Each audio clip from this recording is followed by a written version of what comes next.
I'm Edward Warfield, the publisher of CityBiz, and I'm honored today to interview Jinesh Patel, who's the CEO of UptimeHealth. Welcome. Thank you for having me, Edwin. Wonderful to be here. Your company provides software solutions for healthcare administrators. Tell us about the company and some of the key features of your platform. Yeah, our company really serves the outpatient market. So these small doctor offices, whether it's urgent cares, dental offices, eye care, you name it, as long as they're taking care of patients in maybe the community settings that are in smaller footprint buildings, we help them understand what they own from an equipment standpoint. We help them make sure it doesn't break down by telling them how to take care of it. Like, what are the daily, weekly, monthly, quarterly things they should be doing to it? If it does break down, our product can dispatch service and make sure that it gets repaired. And we use the data inside of our product to predict equipment failures and replacement events. So for us, we really make sure that the provider's office always has functioning and quality equipment to make sure you and I get the best healthcare possible. So you were one of the co-founders of the company. Can you tell us about the founding of the company and your other co-founder, Bill Olson? Sure, yeah. So both of our backgrounds actually are very on point for the product we're trying to build. So my background is I'm a biomedical engineer, and I did clinical engineering management for health systems.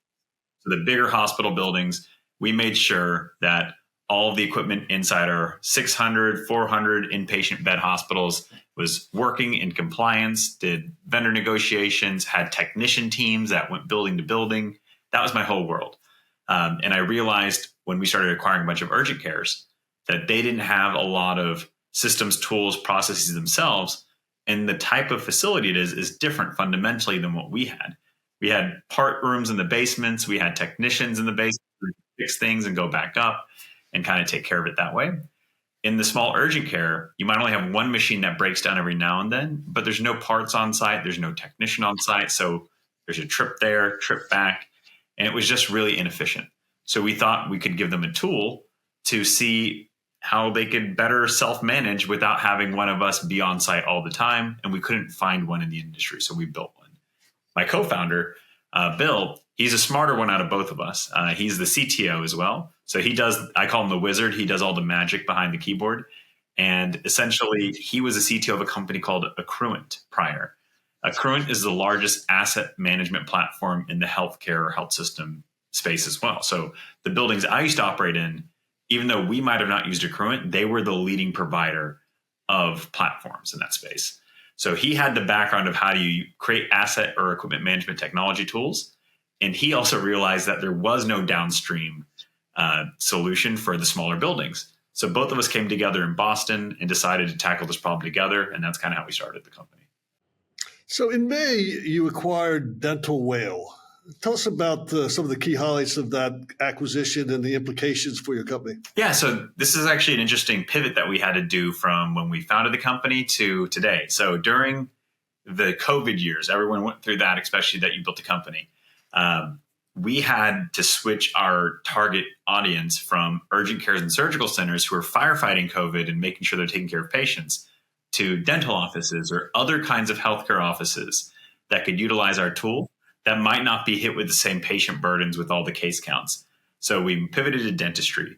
Once we got into dentistry, we realized that although our product doesn't really need to change, the way that we approach the market does. Because some of the auxiliary, maybe service technician networks or some other things like manufacturing relationships with the offices, they were fundamentally different than in medical. So the reason we bought Dental Whale, this is a long way of saying that is Dental Whale was an organization that had a lot of independent technicians that were either associated with it through a franchise agreement or that were just contracted with them. Independent technicians in the dental equipment space are very hard to find. And for our product to really provide the most amount of value, you need not just the manufacturer ones, not just the distributor ones who sold you the equipment, but you need an ecosystem of independent people as well to make sure there's someone always available to service you.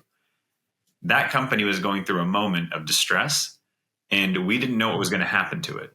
And if we lost that ability to maintain a relationship with them or they just ended up dissolving, that would really hurt our ability to serve that market. So we ended up buying them and restructuring them to make sure that we could save it and have control over it and make sure that that was working and proliferating. Interesting story. So as I was doing my homework on your company, I saw one of your white papers on the impact of AI on dentistry. Yeah. Can you share like some of the highlights from that white paper? Yeah, I think dentistry is going through a revolution with AI. The interesting thing about the dental market is it seems to also lag healthcare by a few years. I would say maybe 5 years. And everyone says healthcare lags the rest of the market. So you could think about that impact. So I think the AI impact is going to be significant. It's to me the equivalent of those who in maybe third world countries went from no phone to cell phones. Like it's like an astronomical leap. They didn't even have the landline, as an intermediary a lot of times. And so in dental, not saying they're third world by any means, but saying like the infrastructure that they had is basically going from a lot of pen and paper to AI enabled technology. So like they're skipping a lot of the regular SaaS gap that a lot of us went through. And so I think it's going to have a tremendous movement in the right direction, whether it's improving the efficiencies of dental offices to treat and triage patients, and that could be through better image recognition on CBCT x-rays to tell there where cavities or caries might be. Then there's also tools like us that do mining and data aggregation for equipment failure. And we can also say, based on the trends of these devices, the failure rates, the cost of ownership, you should get rid of these things so you don't have operational disruptions. So there's lots of different AI tools that we're seeing really make an impact in dentistry. And are you integrating it into your product? Yes. At this stage? So we are already integrated to a few machines. Our product is so we have a couple tools that have IoT capabilities, and we're actually sensing equipment performance data. So going back to like how we can create a connected world, even through AI and IoT and just SaaS or software enabled tool, we can actually see if a product is maybe the voltage line readings are abnormal. Maybe it's overheating and we can sense ambient temperature. And we can get ahead of those things and proactively dispatch because we're using that data to help us. So last year, UptimeHealth closed on a 4.5 million Series C, co-led by Caduceus Capital Partners and Wavemaker 360 Health. Tell us about that funding and where you are today. Yeah, so that was our Series A, I believe, and so that was last year, and we actually raised another round earlier this year. And that was in the 8-figure mark. The amount we raised isn't public, but it helped us buy Dental Whale. And so basically, what we did is we grew from last year to the end of last year, so end of 2023. We went from about 300 locations on our platform to about 1,000. This year, we should be servicing up to 6,000, 7,000 locations through 2024. So we're growing, and the investment has helped us make sure of that. And the acquisition of Dental Whale was also a big part of that. So besides Boston, you've got offices in Atlanta, San Antonio, and Fort Lauderdale. Tell us the role of those offices, and are any new offices planned? So we are luckily a remote company. Some of these places are just aggregation points for people to meet and go into their office. So we have one in Chicago, like you mentioned. There's one in not Fort Lauderdale anymore. That one's closed. We still have the one in Tampa, St. Petersburg. We have one in Houston. So basically, the idea is we want people to come together whenever they can. We have density of employment, and most of these places are co-working spaces, just so to keep the costs low.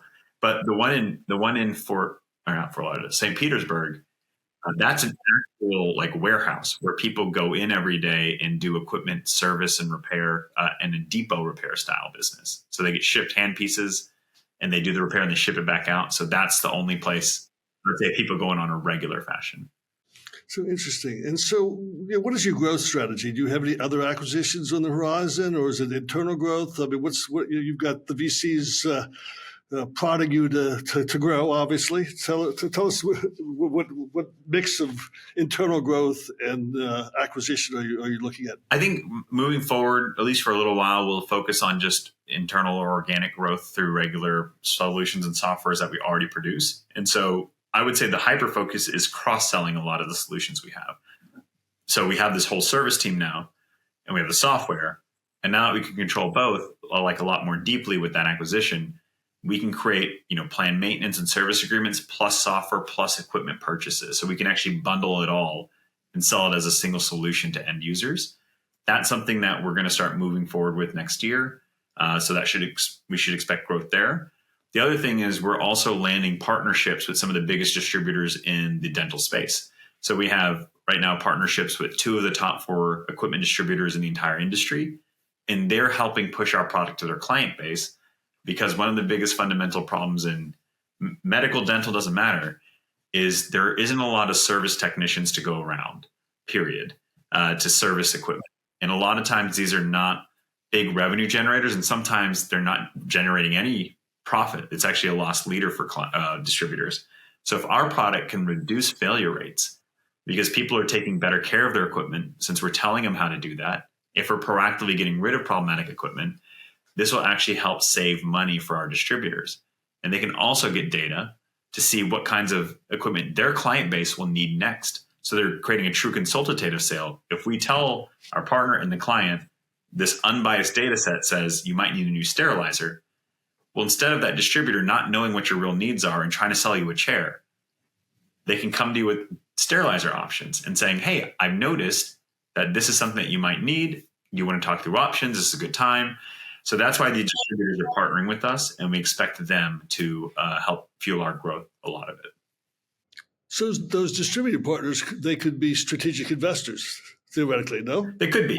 Yeah, right. So as you're moving forward, yeah, you can migrate from venture to a strategic investor. Is that part of the vision, or? I don't know if I wouldn't say part of the vision, but it is something that can happen. And I think, for us, we always had to take that approach of what makes the most sense for our business.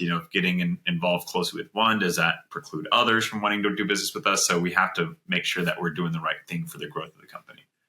But it could happen. So before I ask, my final question, I need to know which Patel family you're with.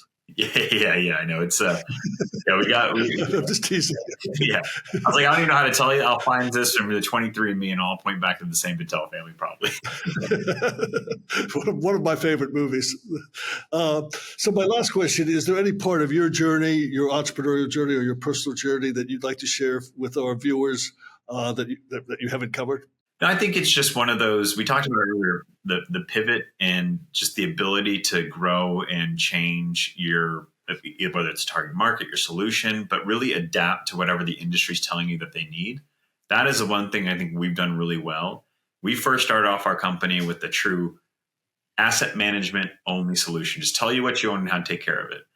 We then migrated into this marketplace of technicians because we realized that was a service solution that people needed. We then created task management and education products to train people and help them learn how to take care of their equipment. We realized that was also a gap. And so all this to say is, like, none of this was easy. It wasn't lightning out of a bottle, but anyone who's listening in, just listen to what your audience needs and listen to what your clients needs, and you'll make it work. Well, Jinesh, thank you for sharing your story, and we look forward to learning more as your journey continues to the Series B and to the hereafter. So thank you for your time.